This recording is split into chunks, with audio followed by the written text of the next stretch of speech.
Let me ask you something. Two people, same city, same economy, same inflation. One of them is anxious, cutting back, watching their savings shrink. The other one is quietly, calmly making moves. Same crisis. Two completely different outcomes. What does the second person know that the first one doesn't? That's exactly what we're getting into today. Here's the part nobody says out loud clearly enough. What's happening in the world right now? The war, the oil shock, the inflation that's not just a news story. It has a very specific, very personal effect on you and on your money. Energy prices are 30 to 40% above where they were just months ago. That cost doesn't stay at the petrol pump. It travels into your food, your rent, your electricity bill, your transport. Everything that moves on fuel, and fuel is expensive. And then there's the job side of it. Nearly 1,000 tech jobs are being cut globally every single day in 2026 alone. Amazon, Intel, Microsoft. These aren't struggling companies. These are the most profitable companies on earth. And they're cutting people because they found something cheaper. AI. Now in the US, something interesting is showing up in the data. Economists are calling it the E-shaped economy. The wealthy are doing fine. The lower income bracket is struggling hard. And the middle is quietly getting squeezed, feeling the pressure from both sides without anyone talking about it. That E-shape isn't just an American story.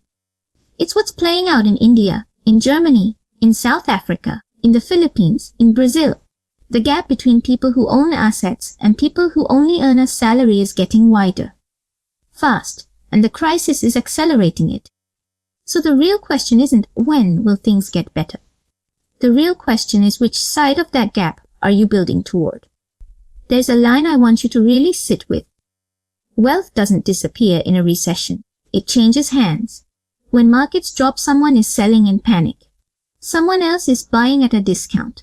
When a company cuts 10,000 jobs to cut costs, its stock price often goes up the next morning. Investors cheer. Workers suffer. That's not cynicism. That's the system. And the people who understand this system, they don't fight it. They learn to sit on the right side of it. Here's the mindset shift that separates them. Most people think about money as something they earn and spend.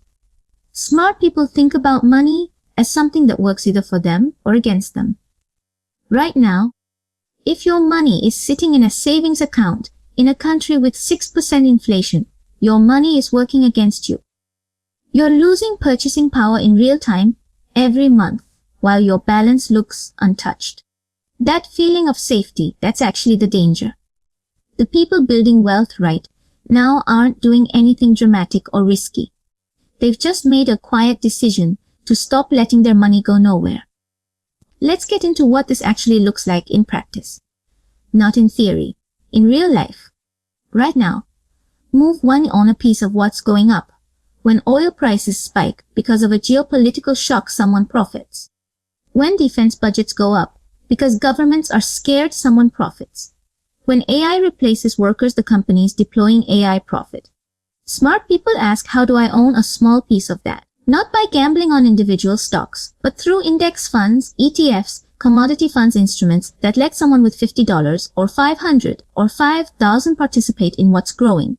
Gold ran 61% in 2025. Not because people got lucky. Because central banks globally started buying it when they got nervous. The people who owned gold before the nervousness, they rode that wave. You don't need to predict the future.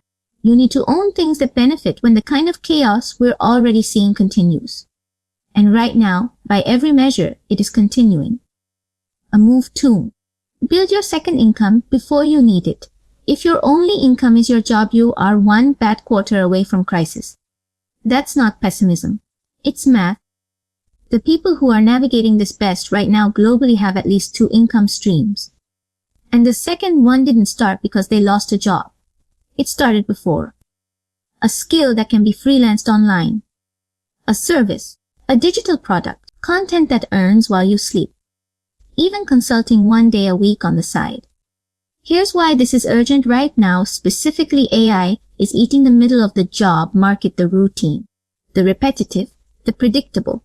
but it cannot yet replace judgment, relationships, creativity, and real-world expertise. If you have 10 years in accounting, that knowledge, packaged as consulting or teaching, is worth far more than your salary suggests. The recession doesn't create this opportunity. It reveals it. The opportunity was always there. Urgency just makes people finally act. A move 30. Stop saving. Start converting. This is the one that most people don't hear clearly enough. Saving money is not enough. Not in a world where inflation is running above 4%. You have to convert savings into assets. Assets are things that hold value or grow over time.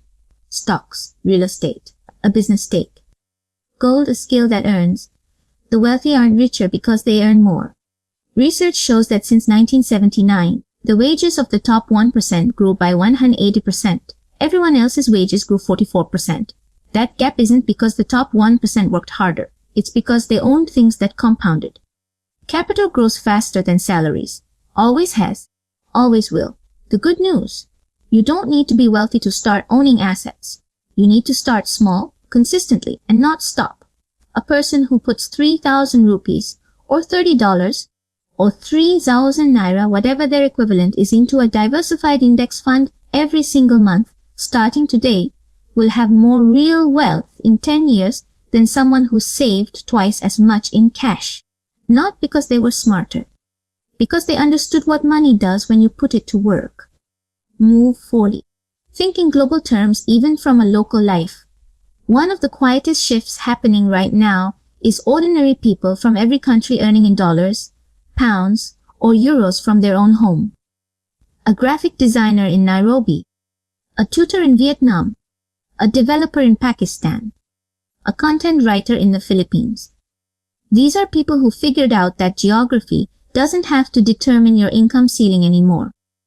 If your local currency is under inflation pressure, and a lot of currencies are right now, the single most powerful thing you can do is earn even a portion of your income in a stronger, more stable currency. It's not about abandoning your country or your community. It's about being smart about where your value is priced. The internet made this possible. The recession is making it necessary. I want to be real with you for a second. None of this is a magic solution. None of this replaces a missing paycheck overnight. None of this is painless. If you're in genuine financial distress, right now these are not steps you take tomorrow. These are steps you take as soon as you have even a little margin to move. But here's what I've seen and what research consistently shows. The people who come out of recessions ahead aren't the ones who had the most money going in. They're the ones who made one or two decisions early while everyone else was paralyzed. One decision to start learning a sellable skill. One decision to stop keeping everything in cash. One decision to build a second income, even slowly. One decision to start owning anything instead of only consuming. Recessions are uncomfortable, but they are also genuinely the fastest moments of wealth redistribution the world sees. The question is just which direction that redistribution flows for you. The world is moving fast right now, and it's not slowing down, but you don't need to solve all of it. You just need to solve your part of it. One move, consistently, with clarity. That's how smart people get richer during a recession. Not because they're lucky, because they decided to stop watching and start moving. If this gave you one idea to act on, that's enough. Share it with someone who needs it. And I'll see you in the next one.